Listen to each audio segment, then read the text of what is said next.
Ladies and gentlemen, welcome to the Week 3 Game of the Week featuring Marshy and Yook.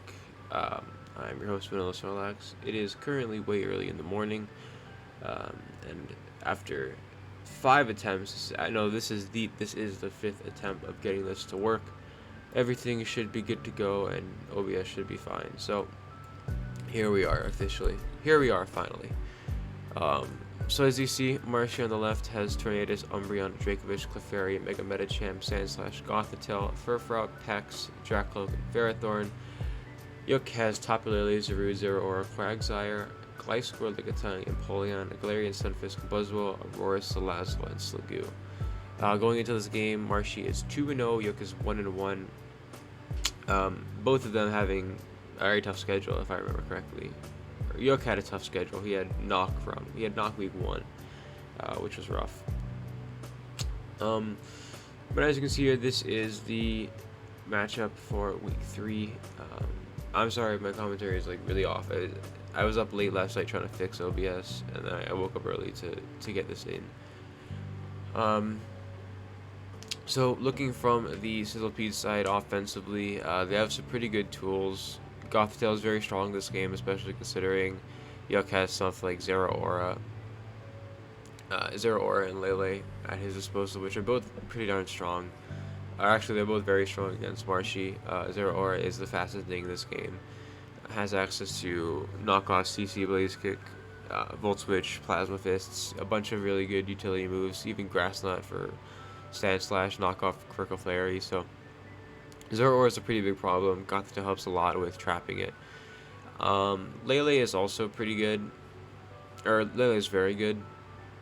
It can beat Life Orb standard, well, pretty much beat the entire defensive core of the Sizzlepedes. Scarflatter outspeed Mega Medicham, which is pretty cool. Which is very good actually, because Mega Medicham is, you'll see why, it's a pretty big problem.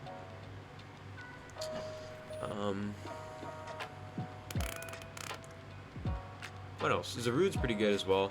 Zarude is good once you can break one of the defensive core members, as you can see here. Zarude can deal with Pex, Ferrothorn, Umbreon, and Clefairy.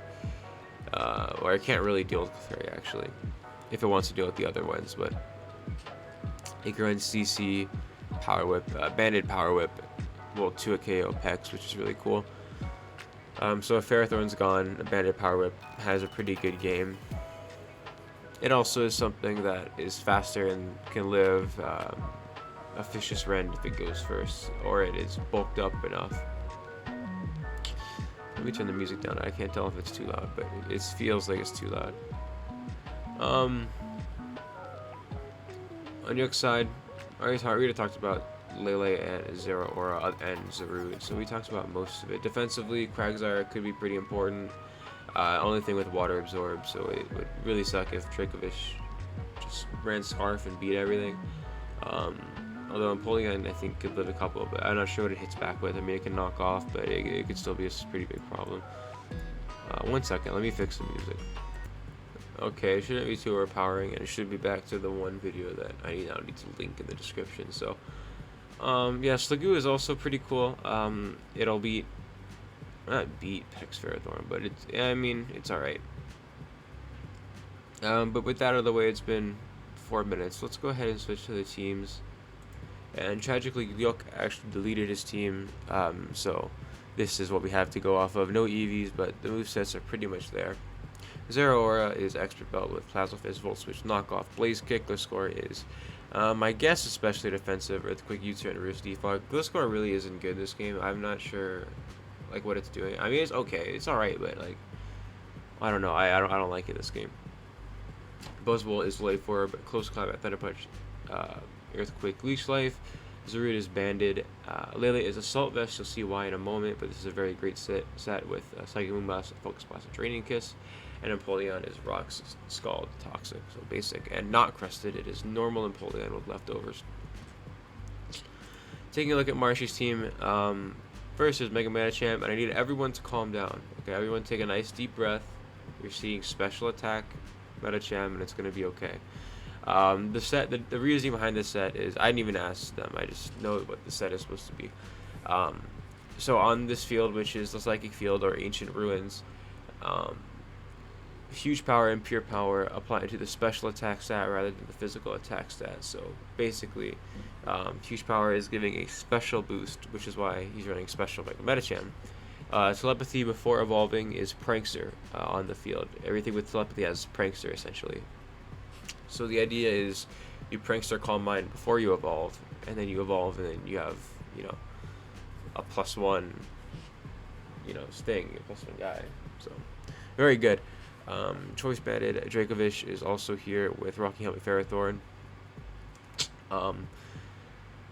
Sharpbeak, Regenerator, Tornadus, very base, very standard stuff. Ferrothorn is, of course, mixed defensive, which is pretty good. I like this set actually. Gothitelle is Scarf, which is very good. It's probably easy to outspeed Zeraora, is my guess, and trap Zeraora, which is very important. Dracloak is there as a dedicated lead, as you'll see in a moment. So these are very solid teams, very solid teams. 1 second as I switch over to the battle, and here we are. Okay, so as we talked about the Dracloak, this is very good prep by Marshy. Zeraora is super strong. It's a very solid lead. Even in this matchup right here, it can lead and click close combat and be perfectly fine. Anything that switches into close combat just gets knocked off or volt switched. Except for he doesn't know the Gothitelle. He doesn't know Gothitelle is Scarfed, but from his perspective, I mean, I guess he's expecting Scarf Gothitelle. I'm not sure if my mic's just doubled then. I'm sorry if it did. The audio has been so finicky, and I have no idea why. It's actually really upsetting. So yeah, Gliscor, I mean, looking at the matchup, it's pretty useless. It's only here to deal with Tornadus, and even then, Icy Wind is a problem, kind of. I mean, I'm assuming Gliscor is exclusively here for Tornadus, but... so yeah, music's off. Let's go ahead and play the game. So Ancient Ruins powers up, and the battle starts. So Zeraora is led, which is a very strong lead against the Dracloak. Dracloak is going to go ahead and fire off the Will-O-Wisp as Zeraora knocks off.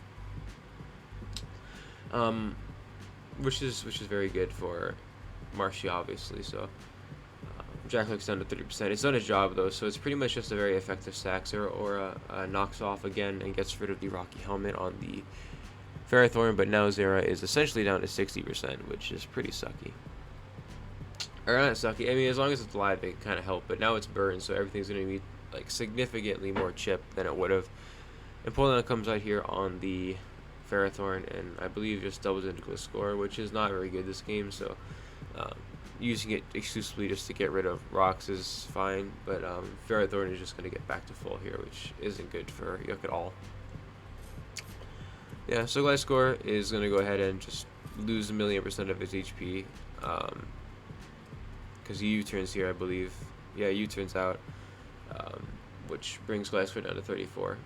So Gliscor is essentially a sack at this point. It's best used as a sack. Buzzwole comes out here and eats a Power Whip. And it's now pretty much free to click whatever it wants, except Marshy sacks Dracloak, which was very useless this game. It was kind of not doing anything anymore. And brings in Gothitelle to trap it, as Life Orb is revealed here. So, great plays by Marshy. You're a great prep and great use of the Dracloak. It burned and it was sacked to bring in this thing. So Zood comes out here to force out the Gothitelle, and he can just go ahead and freely fire off Darkest Lariat, as Ferrothorn is revealed. It is not body press or anything. So Yook's just going to opt to stay in here and click the button.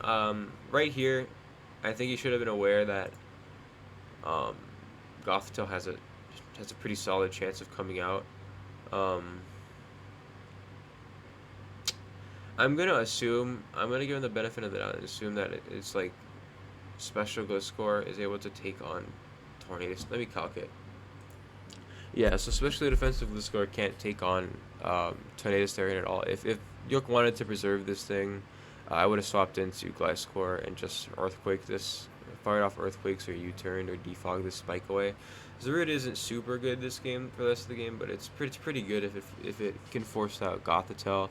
Gothitelle only has signal, or you'll see, but it only has Signal Beam to kill it, but Zarud is going to get traded off for the Ferrothorn as GOTW can come in and just fire off a single beam and get rid of the Zarud, which is still had some value this game. So Yook brings out Glypsco here because it actually will live a signal beam, and I believe just defogs the spike away. Yeah, it defogs the spike away. Which is good. It's pretty solid. What it also does is reveal to Yook that is not scarfed and it is indeed banded. So I guess was going to do something. It revealed that Dracovish was not banded and got rid of 2 layers of spikes. So Lele comes out here because it's pretty much his only play here. He fires off a Moonblast to take out Dracovish since Marshy has nothing to switch into 2 Moonblasts or anything to switch into 1 Moonblast. I don't even think. Or no, this can switch to 1 Moonblast. So GOTW comes out to trap. Shadow Ball does very little because of the Assault Vest, and Moonblast takes it down to 50%. So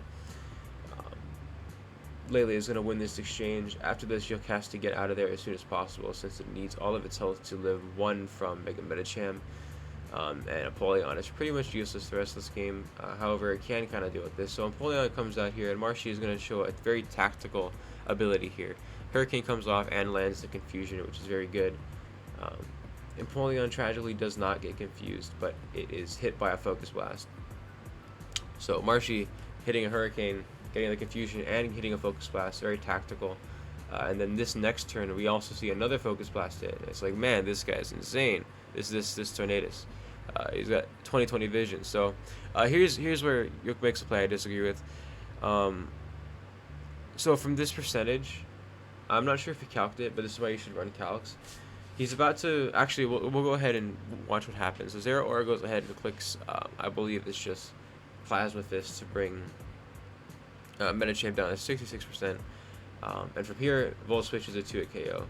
So Zero Aura is going to go ahead and Volt Switch out, bring it down to 34%. And Lele comes out here. Lele can outlive 2 if anything. It's going to die here because Mega Medicham is indeed faster. So yeah, that sucks. Lele comes out. Zero Aura comes out here and is just gonna click Plasma Fist and finish it off.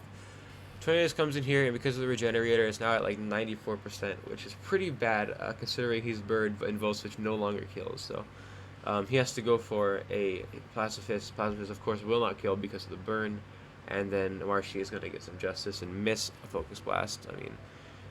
Which really sucks because the game was pretty much put in Marshy's hands to win 70% of the time, and it didn't need to be. So let's go back, and this is the only, I guess, critique I have of this game. After this turn, after this turn, yeah. So if you look at the calcs, Zero Aura Volt Switch kills Tornadus right here. So the objective best play is to Volt Switch. If Yook opts to Volt Switch here, either A, Marshy stays in and Tornadus dies, which means Lele wins the 1v1 against Medicham, or 2, Medicham switches in on the Volt Switch, in which you can just go to Lele and fire off Moonblast, and you're still completely winning. This move, this Plasma Fist here, opens the door for Yook to lose, right? Like in this instance, if he Volt Switch, he's in an unlosable position. He pretty much cannot lose. So let's imagine he Volt Switches out, and Medicham does come in. Okay, well now, Medicham is at roughly the same percentage as he would have from the Volt Switch, because Volt Switch was doing 30. How much was Volt Switch doing?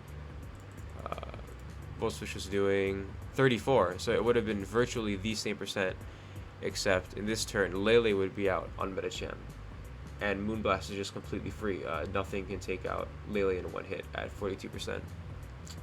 And then Yook is just completely in control of the game, and the end game is not even a risk. Yook ends up winning anyway, but he definitely opened the door. The door was definitely open. But of course, that is the game we play, and Focus Miss never hits when you need it to. But that is going to be it from me today. Goodbye, God bless, and have a great day.